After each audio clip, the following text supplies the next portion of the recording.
Hey y'all, how's it going? I'm Bonnie Violet here. I'm a trans femme, genderqueer, spiritual drag artist, and digital chaplain.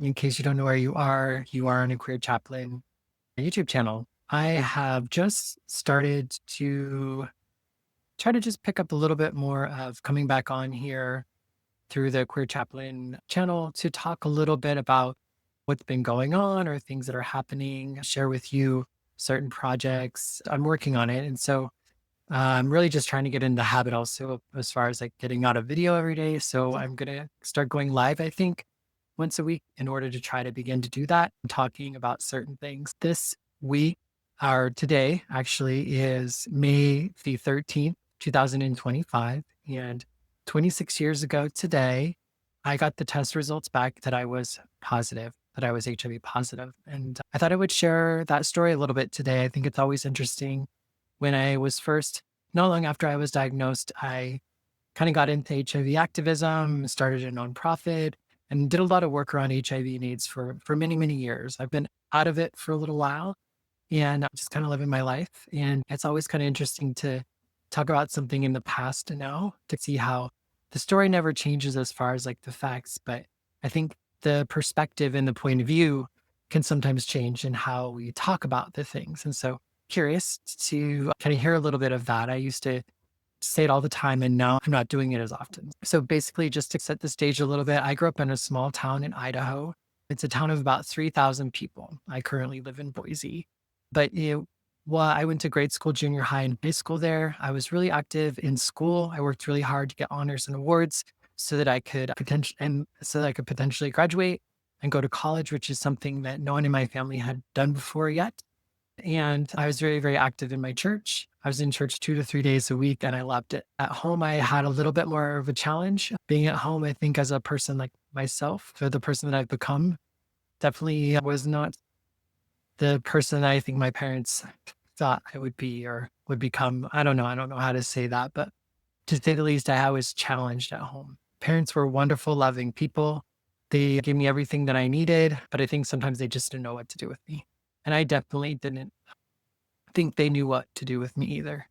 Anyway, so when I graduated high school, I was still like a virgin. I hadn't been sexually active yet. I moved out to Phoenix, Arizona, where I majored in theater and I minored in Christian studies. So I was 18 at this time, 19. By the time that I went to Bible college, I went to Grand Canyon University. After going to tech school for a little while, I realized that I don't know, it just seemed like I was going to be going to work for a long time. I was doing architectural drafting and studying for years and years before I could actually finally be an architect on my own. And I don't know, I definitely feel like I'm more of a designer, more of a creative. And so I definitely did not get into all of the different materials and what you need to do here in order for it to stay up and that sort of stuff. I was really definitely more into the design and the aesthetic versus the actual like structural importance of being an architect. And at that time, I also felt like I got a call to be a pastor. So I went ahead and enrolled in Grand Canyon University, where I majored in theater and I minored in Christian studies.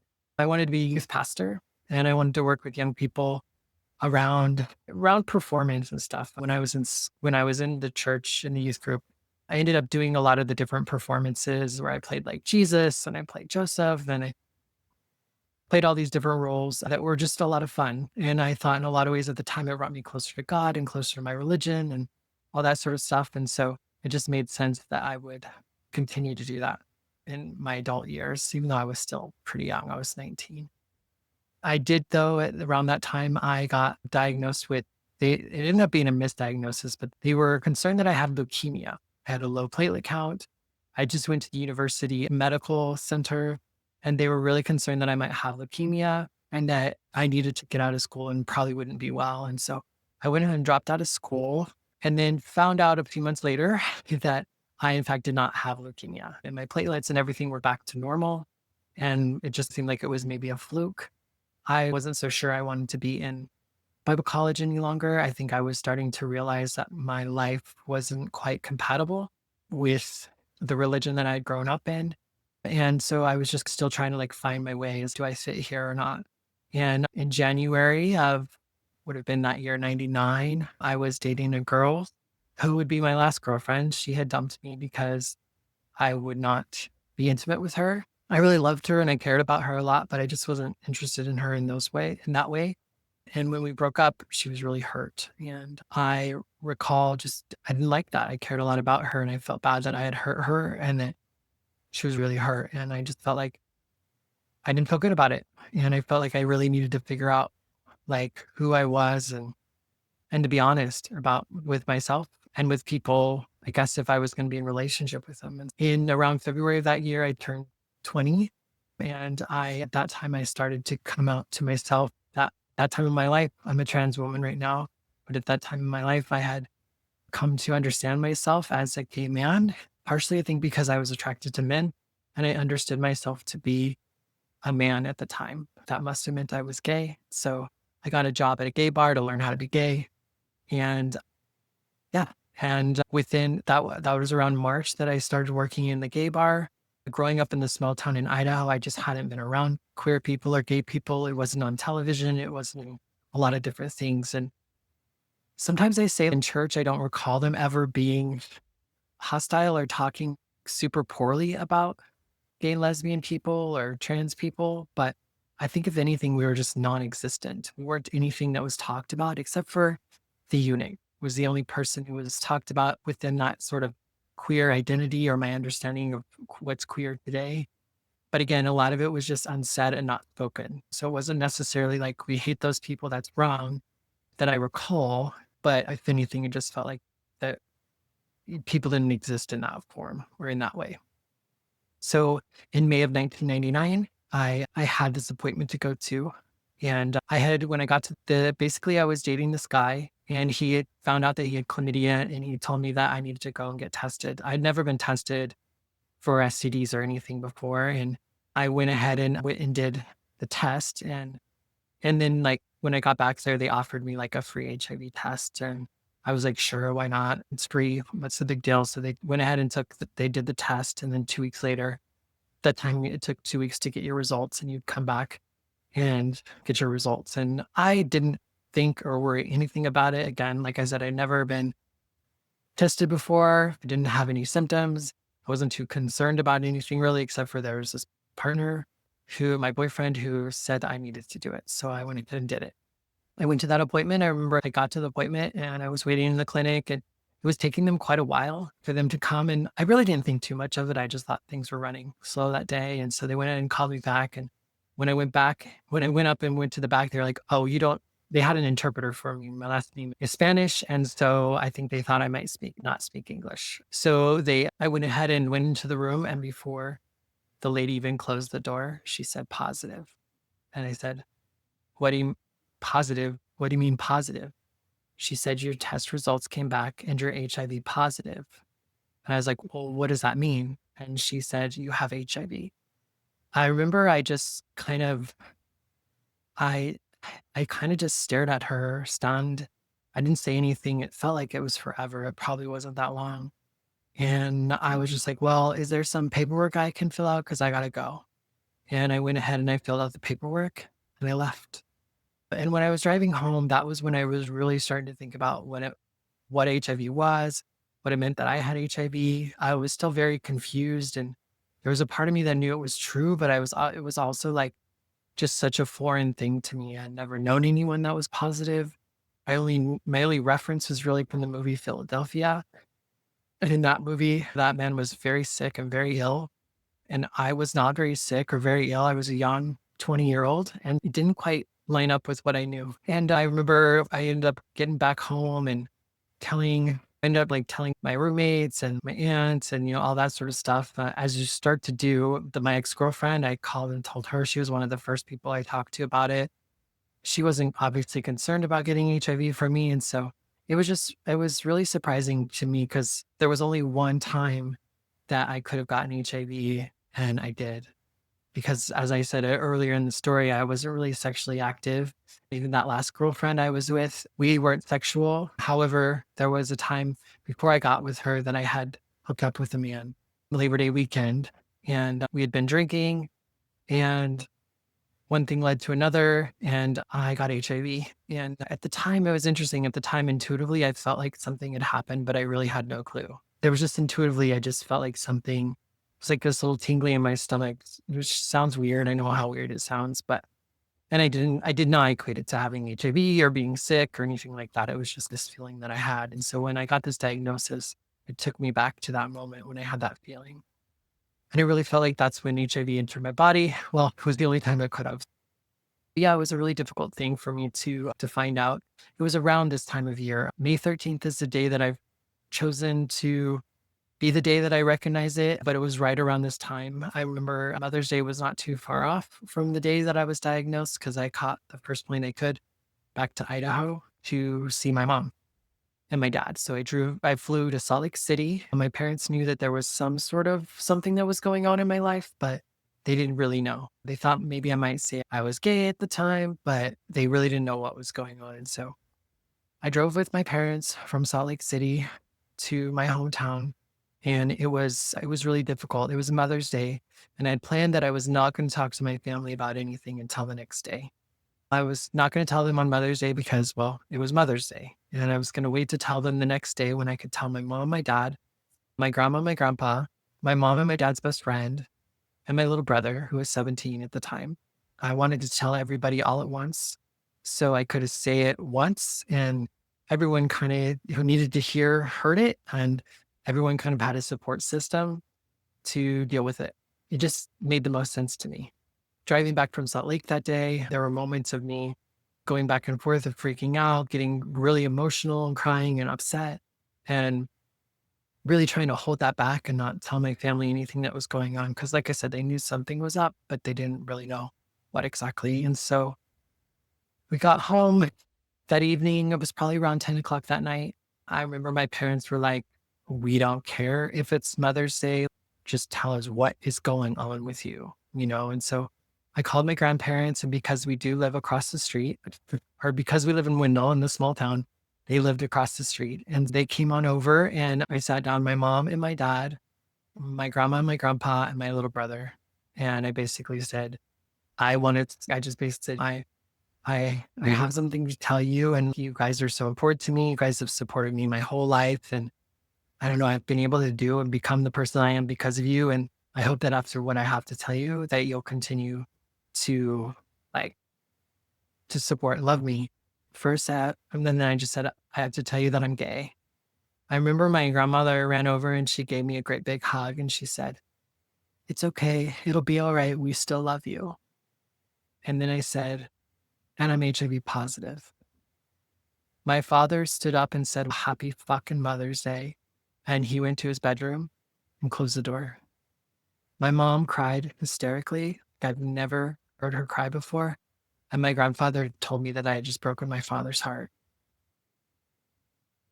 I don't know that was good or bad or anything. It's just what happened. It was a really difficult time for all of us. I was still really trying to figure out and understand things myself. And I knew it would be difficult for them. And so I went ahead and left the house for a little while and I walked around for quite some time until I could come home and everyone would be in bed or at least in their rooms. So that morning I got up and my dad was in the living room, and as soon as I walked into the living room, he left. As soon as he walked into a room, I left. I was there for probably about a week, and that's just the way that me and my father's relationship was. I think we didn't know how to we just didn't know how to have the conversation or how to deal with it, and so I think my dad was also really upset, and he didn't I don't know, I kind of felt like he didn't wanna do something that he would regret or say something that he would regret, and so we just kind of avoided each other for the first week. My mother was very different. So this was 1999, so again, just the understanding of HIV and AIDS at that time was very different. We also were living in Idaho. So our understanding was, I think, even further behind than what I would to know now. I know that now, like in 1996, they came out with the better medicine so that people with HIV could live longer. And it wasn't as much of a death sentence that it had always been. But that information hadn't really got to me and my family yet. And so we weren't fully aware of that. So in some ways, it was almost like receiving that like death sentence because we just didn't know. We were pretty ignorant and uneducated in that realm of HIV in that point in time of our life. We just hadn't had exposure to it. And the next day, I remember we were sitting at the kitchen table. I think we were having like a peanut butter sandwich, something, potato chips, that sort of thing I was eating with my mom. And I remember my mom asking me what song I wanted to hear at my funeral. And I remember it was hard for me to hear her say that, but it was probably like the best thing that my mom could have done. Because I think it was the time when I actually realized, because at that point in time, like I had been worried about that I had like I was gonna die and that I was sick and that I let my family down and like all these sorts of things. But I hadn't really thought about like my mom and my mom thinking about me dying and then being put in a coffin and like how that how that have how that had to have made her feel, and I didn't realize I guess I just hadn't been able to get past myself until she asked that question, which I think it was the best question that she could have asked me, was what song I wanted to hear at my funeral, because she knew it would be important to me, and I had a song picked out. It was Good Riddance by Green Day at the time. It was the reason why it was important for my mom with that question was I really felt like she said a lot in that one question. She said, "1, I'm here for you. I'm here for you when you get sick, and I'm here for you when you die to make sure that everything is okay and everything is the way that you want it to be for you." And that's been really the truth of it. I stayed home that week and then I went home and went back to Arizona. And then that's when I had to learn about HIV and all that sort of stuff. And so it's wild. This was 26 years ago, which in some ways feels like many, many lives ago. Like I don't know that I could really tap into that person today. So much of life has happened. So much of life with HIV has happened. I started a nonprofit when I was 24. I had a really hard time in my early 20s. I was 20, 21, 20, 20 and 21 when I started treatment for HIV. Had a really difficult time with the medications. My body didn't take well to it. My mind didn't really take well to it either. And so treatment was really difficult for me in the beginning. And I turned to drugs and alcohol initially to cope with the diagnosis. And it's really hard it's to go back into like thinking about 26 years. I've been trying not to think too much about what I said and just like what I was going to say and just say what kind of comes up. If you have questions or anything, I'd love to hear it. So put those questions in the comments. If you're ask them live while I'm here, I'll answer them directly or I will answer them in the comments below. So please do leave a comment if you do come across this and you have any questions. So yeah, just a little run through at 24. I started my own nonprofit and HIV/AIDS organization to help people like myself start to become aware of HIV and AIDS in Idaho, to educate one another as other HIV-positive people or people who are at risk for HIV or family members of people with HIV. Created a documentary that was used with our State Department of Education. I spoke in a lot of the schools around the state prior to and during the early days of the HIV/AIDS organization. I ran that for 9 years. I lived in Chicago. I worked in Chicago at the Center on Halsted and Chicago House. Got to work in a huge city by comparison to Boise and work in HIV and AIDS and have a really great experience in that aspect. Here, being gay was really challenging, or I guess a different sort of experience to me. But moving out to Chicago, I started working with folks that were different than myself. And it was just such a rich experience for me. And then to San Francisco, where I worked in substance use research and anal cancer research. And I'm not sure where I'm going with all this, except for I'm really grateful. HIV is obviously something I didn't want to get or sought out to get. And I was pretty naive and ignorant, which is really hard to comprehend with what I know today. But I also am really grateful to be a person living with HIV and have been living this long. And for all the people who came before me who tried out all the medications and who learned the things that I learned and made the experience just that much different for me and better for me in a lot of ways. And so really grateful for that as well. So yeah, 26 years later, I take one pill a day. As far as my HIV status goes, I don't think about it. It's been a little bit more of a challenge this last year or so. I have months without access to my HIV meds. And so in that time, it was definitely a lot more scarier and I was a lot more concerned and thinking about HIV. But for the most part, it's not something I think about on the daily. I'm in a relationship with somebody who has HIV and has had for even longer than I have.